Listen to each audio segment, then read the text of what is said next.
Hello, today I'm in Kia Venga. In this video I'll show you how to use front wipers.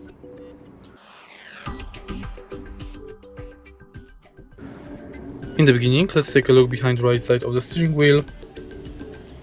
Right here we've got this lever. To use front wipers, simply push this lever upwards to use it in auto mode. You can also adjust auto mode by twisting this part of the lever. If you push it again upwards, you will use front wipers in slow mode and again in fast mode.